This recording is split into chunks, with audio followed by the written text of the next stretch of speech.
മൂന്നാർ ഗ്രാമപഞ്ചായത്തിന്റെ നല്ലതണ്ണി കല്ലാറിൽ പ്രവർത്തിക്കുന്ന മാലിന്യ സംസ്കരണ കേന്ദ്രത്തിന് ചുറ്റും കാട്ടുമൃഗങ്ങൾ പ്രവേശിക്കാതെ പ്രതിരോധ വേലി നിർമ്മിക്കണമെന്ന ആവശ്യം. നിലവിൽ മാലിന്യം കൂടിക്കിടക്കുന്ന ഭാഗത്തേക്ക് കാട്ടാനകൾ അടക്കം എത്തുന്ന സാഹചര്യമുണ്ട്. പകൽ സമയത്ത് പോലും കാട്ടാനകളുടെ സാന്നിധ്യം ഭയന്ന് വേണം തൊഴിലാളികൾ ഇവിടെ പണിയെടുക്കുവാൻ. നല്ലതണ്ണി കല്ലാറിലാണ് മൂന്നാർ ഗ്രാമപഞ്ചായത്തിന്റെ മാലിന്യ സംസ്കരണ കേന്ദ്രം പ്രവർത്തിക്കുന്നത്. മാലിന്യം തരംതിരിക്കുന്നതും സംസ്കരണവുമൊക്കെ നടക്കുന്നത് ഈ കേന്ദ്രത്തിലാണ്. നിരവധി തൊഴിലാളികളും ഇവിടെ പണിയെടുക്കുന്നു. കേന്ദ്രത്തിന് പുറത്ത് പരിസര പ്രദേശങ്ങളിലായി പ്ലാസ്റ്റിക് മാലിന്യമടക്കം കൂടിക്കിടപ്പുണ്ട്. ഈ ഭാഗങ്ങളിലേക്ക് തീറ്റ തേടി കാട്ടാനകളടക്കം എത്താറുമുണ്ട്. പകൽ സമയത്ത് പോലും കാട്ടാനകളുടെ സാന്നിധ്യം ഭയന്ന് വേണം തൊഴിലാളികൾ ഇവിടെ ജോലിയെടുക്കുവാൻ. മുമ്പ് ഇവിടെ കാട്ടാന ആക്രമണത്തിൽ ഒരാൾക്ക് പരിക്കേറ്റിരുന്നു. മാലിന്യങ്ങൾക്കിടയിൽ തീറ്റ തേടുന്ന കാട്ടാനകളും മറ്റും പ്ലാസ്റ്റിക് അവശിഷ്ടങ്ങൾ ഭക്ഷിക്കാനുള്ള സാധ്യതയുണ്ടെന്നും വാദമുയരുന്നു.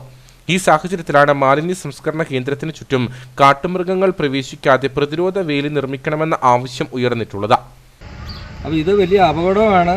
അതുപോലെ തന്നെ വന്യമൃഗങ്ങളുടെ സാന്നിധ്യം എപ്പോഴും ആ മേഖലയിൽ നിൽക്കുന്നതിനാൽ അതിലെ തൊഴിലാളികൾക്ക് പണിയെടുക്കുവാനോ ഒന്നും സാധിക്കുന്നില്ല. അവർ ഭയവികലരാണ്. അപ്പം പഞ്ചായത്ത് എത്രയും പെട്ടെന്ന് ഈ മാലിന്യ സംസ്കരണ കേന്ദ്രത്തിൽ ചുറ്റുമായിട്ട് ശക്തമായ ഫെൻസിങ് അല്ലെങ്കിൽ ട്രെഞ്ച് ഇട്ടുകൊണ്ട് ആനയടക്കമുള്ള കാട്ടുപന്നി ഒന്നും ഇതിനകത്തേക്ക് പ്രവേശിക്കാത്ത രീതിയിൽ ഒരു സുരക്ഷാ വലയം തീർത്തില്ലെങ്കിൽ അവിടെ ഈ സംസ്കരണ കേന്ദ്രത്തിൽ തൊഴിൽ ചെയ്യാൻ പോലും ആളില്ലാത്തൊരു അവസ്ഥയിലേക്കാണ് എത്തുന്നത്. ഇത് നിരന്തരം ദൃശ്യമാധ്യമങ്ങൾ ഇതിനെക്കുറിച്ച് വാർത്ത വന്നിട്ട് പഞ്ചായത്ത് യാതൊരു നടപടി ഇതുവരെ എടുത്തതായി കാണുന്നില്ല. അതുകൊണ്ട് എത്രയും പെട്ടെന്ന് ഇതിൻ്റെ അടിയന്തര പ്രാധാന്യം കണക്കിലെടുത്തുകൊണ്ട് ഉടൻ തന്നെ ഇത് ചെയ്തില്ലെങ്കിൽ വലിയ വലിയ ആപൽ ഘട്ടങ്ങളിലേക്ക് തൊഴിലാളികൾക്ക് സംഭവിക്കുന്ന ഒരു ഇതിലേക്കാണ് കാണുന്നത്. മാലിന്യ സംസ്കരണ കേന്ദ്രത്തിന് സമീപത്തെത്തുന്ന കാട്ടാനകളെ പലപ്പോഴും പടക്കം പൊട്ടിച്ചാണ് തുരത്താറ്. അവശിഷ്ടങ്ങൾക്കിടയിലെ ഭക്ഷണ ലഭ്യതയാണ് മൃഗങ്ങളെ ഇവിടേക്ക് ആകർഷിക്കുന്നത്.